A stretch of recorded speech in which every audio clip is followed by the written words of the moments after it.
right, so now that we are done pinning our ribbons in place, voila, and voila, and also marking our left from our right, we need to pull out our needle and thread. When I am trying to decide on length of thread, what I like to do is just pull it out to about 3 feet. That way when I fold it in half, I'll have about 1.5 feet worth of thread to work with. I don't like to make my thread too short because then I'm just constantly having to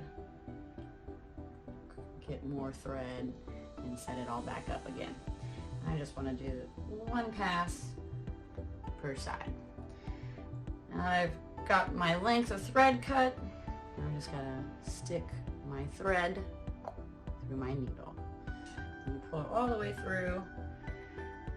And take the 2 ends of your thread and pull them together so they're even. And you just pinch, twist, pull the 2 ends through. You're going to want to do this at least 2 times. I like to usually do it 3 just to make sure that this knot is really big. Now, if you have trouble getting your knots to line up, and you might end up with lots and lots of little knots all over the place, here's a little trick that will help you with that. Once you've created your first knot, pinch the knot itself. And then again, just pinch, twist, pull the thread through. You'll notice now that I've done that, that my knot is at the very top of that loop there. So as I pull, I just want to make sure it stays even, and boom, they're together. All right, so I'll just do that one more time. I pinch the knot, twist it, pull the 2 ends through, make sure my knot is at the top of the, and then pull it together. There we go. If you are a sewer, awesome. If not, I would highly suggest that you take some scraps of fabric and just practice sewing a little bit before you begin. Again, once you start sewing your pointe shoes, you can't take them back.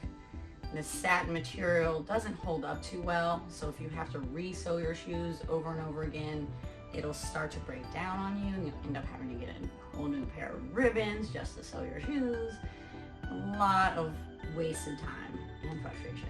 Once you have practice and you're all good to go, I'm going to show you how to sew.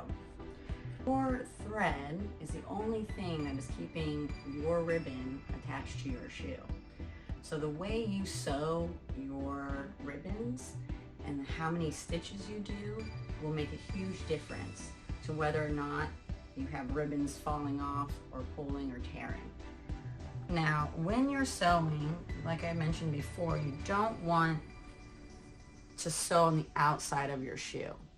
1, it's not pretty, but 2, this satin fabric, if you stitch into it, will start to have runs on the outside here.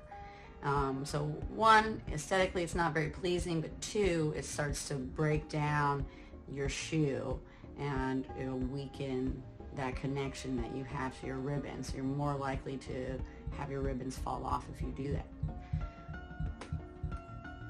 If you notice, if you take your shoe and just pinch it and kind of rub back and forth, you might notice that there's actually 2 separate fabrics here. There's a cotton on the inside, and then on the outside part there's this satin.